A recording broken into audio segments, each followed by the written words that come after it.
What's going on, guys? Princess Elliot back once again. Now, before we even start this video, I am going to tell you now, spoilers, okay? Spoilers for the film The Last Jedi. And there's going to be a lot of them. And I mean, a load of spoilers. So you've had your warning, guys. Don't come looking and don't complain that I didn't warn you. Right, let's get straight into it, shall we? So I've seen The Last Jedi, saw it yesterday. And for Star Wars film, I was disappointed, in all honesty. Disappointed, and personally, I think I'm one of the biggest Star Wars fans in the world, and I was extremely disappointed with this film. There's a lot that happened that shouldn't have. It's gone really bad at the moment. I'm not saying don't go see it. Go see it. Enjoy it. It's Star Wars. It's a good film. But disappointment came with the film. And with that came bits. The bits that disappointed me is the things we're going to talk about today and where Disney went wrong with this film. So, we'll start with Rey, okay? So, one of the biggest things people have asked is, who are Rey's parents? Who are Rey's parents? Within The Last Jedi, it tells you, Kylo Ren tells you who Rey's parents are. They are nobody. They're nobodies. Apparently they're just drunk traders who are now buried on Jakku. Kylo Ren knew this somehow. It's not explained. So, all the joy. So there you go, guys. That's, forget all your theories. Let's move on to the next main guy. Snoke. Supreme Leader Snoke. He's dead. Killed just like that. All your theories don't matter. We learn nothing about him from the film. He's dead. Absolutely dead. What happened was, Rey went to Snoke's ship willingly because Snoke breached both Rey's and Kylo Ren's mind so they could see each other, because he saw conflict within Kylo Ren, the light and the dark. It was there, the light pulling him. So brought Rey in. What happened was Kylo Ren then, he threw Rey round a bit and took the Graflex off her. Her lightsaber, Snoke took it. And basically what happens is, then Kylo Ren is told to kill Rey. So as Snoke is holding Rey in position for Kylo to do it, he uses the Force to activate the Graflex lightsaber, which is right next to Snoke's hands. He turns the blade, turns it on straight through Snoke's hands, and then uses the Graflex to cut him in half. Snoke is confirmed dead, people. He was cut in half. He got Darth Mauled. So there we go, there goes that character. It was you can see where the disappointment comes in with this, can't you? All the suspense of who these characters are. Rey's parents, nobody. Snoke, dead. And let's go on to the next bit. So, they killed... So, right at the start, the Resistance gets chased, basically, by the First Order.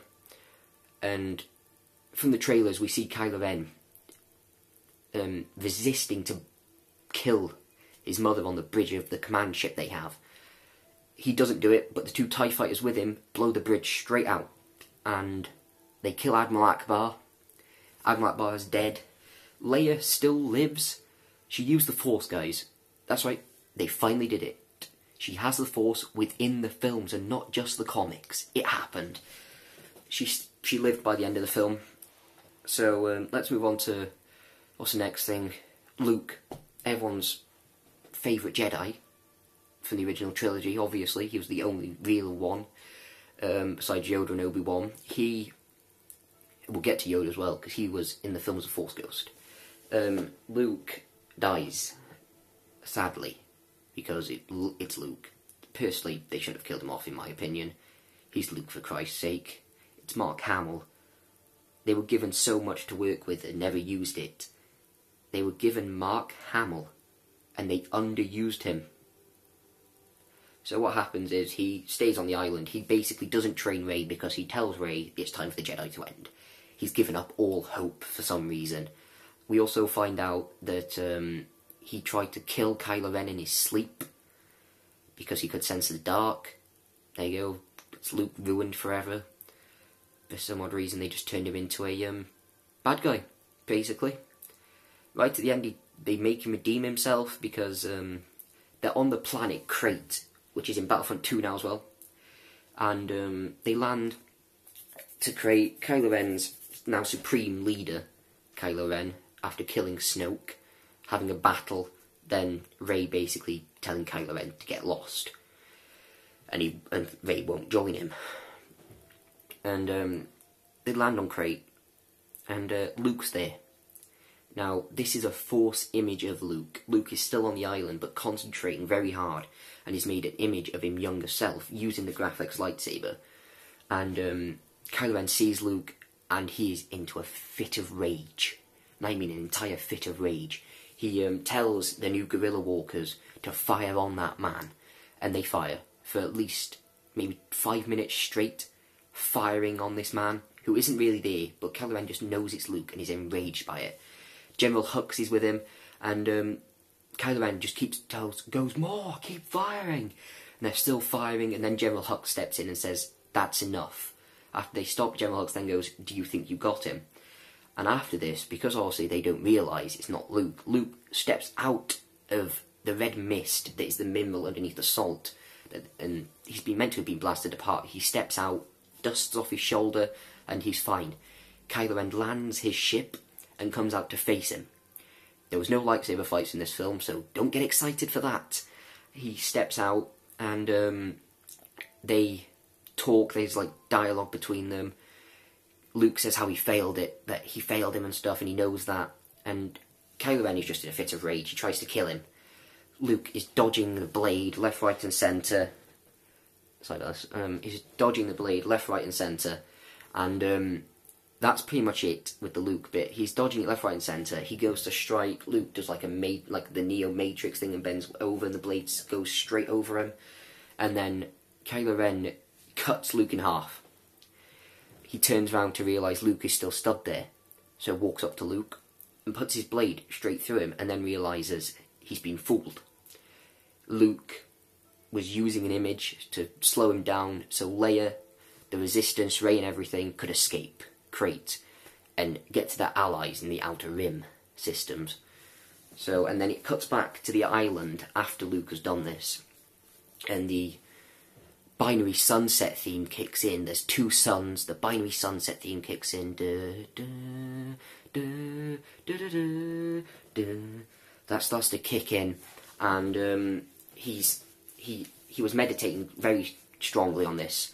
He falls off the rock he was on, meditating, falls backwards, and he's, for some odd reason, drained by it. I'm not sure why. It's the Force. It doesn't drain you like that, but they killed him off this way.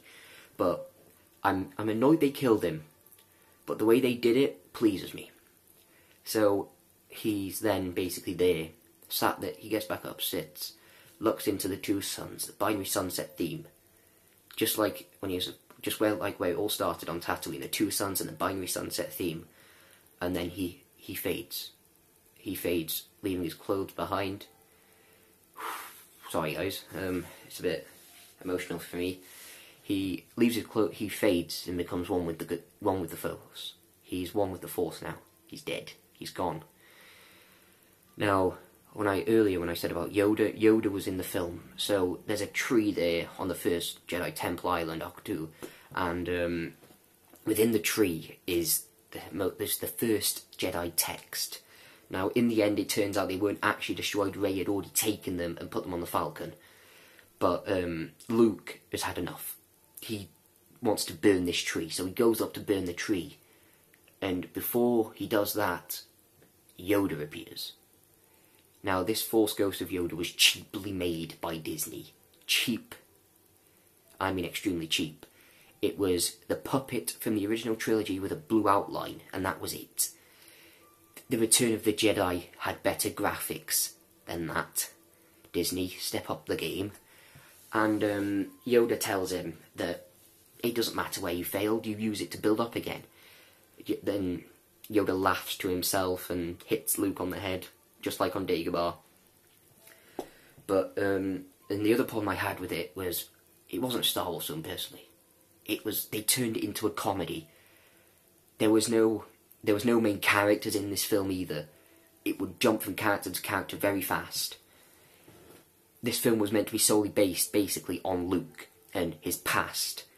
Also, you'd see the other characters, but, like, one of the mainest characters for it was meant to be Luke, and what happened at the temple. All it showed us was Luke getting the temptation to kill Ben Solo, well, / Kylo Ren, because he's felt the dark in him. And we saw that same flashback at least 4 times, but no others. It was ridiculous. I mean, pretty much. It also, what I did notice was it was the Empire Strikes Back, but in reverse. So in the Empire Strikes Back, it starts with the battle on Hoth, and then the rebels being chased. With this, it started with the rebels being chased, and then the Battle of Crate. The Battle of Crate was basically an exact copy of the Battle of Hoth. They had to escape and hold them off so people could escape. It was just, the roles were just reversed, basically. Also, before they got to Crate, the reason they could be tracked is because of a hyperspace tracking system the First Order suddenly has, and they didn't explain that either. Once again, no explanation for anything in this Star Wars film. Dear me, Disney. And so they could track them through hyperspace. What they did was they sent out all their shuttles.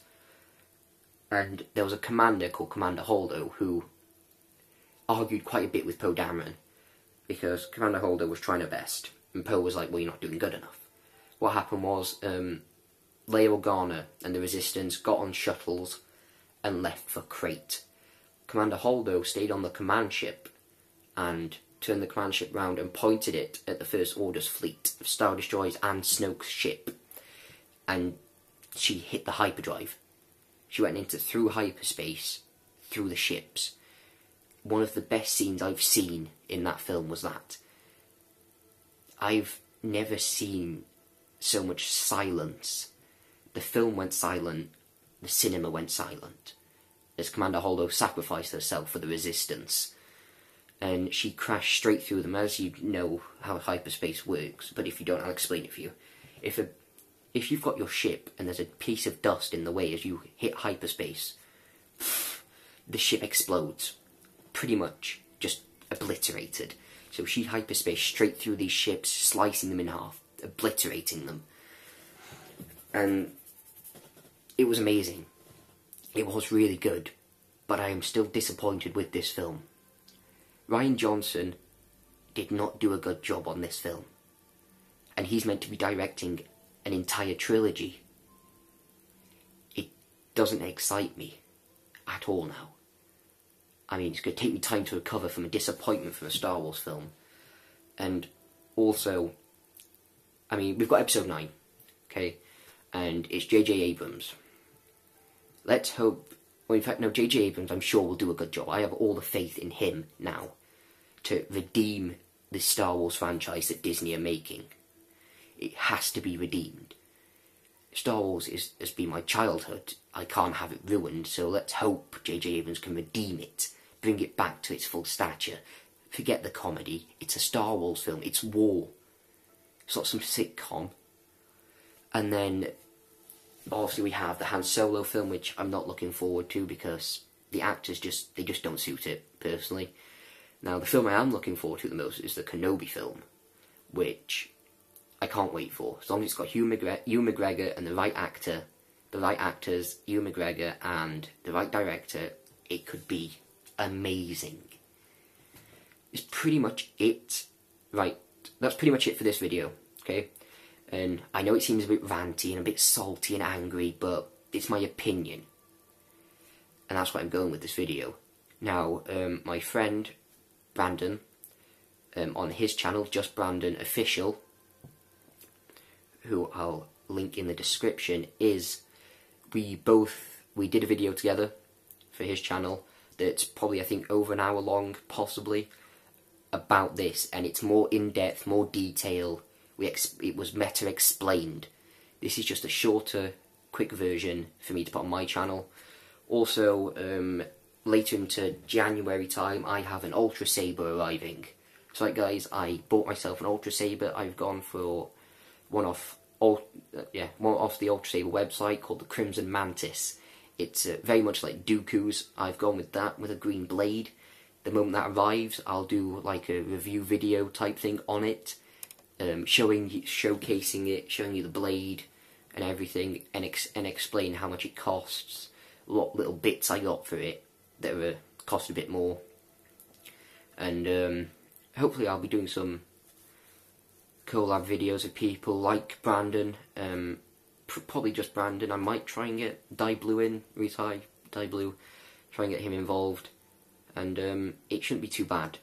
This is the restart of the channel, so I hope you enjoy the video, and go watch Star Wars The Last Jedi, and comment your opinion for me. I'd love to know, and thanks very much.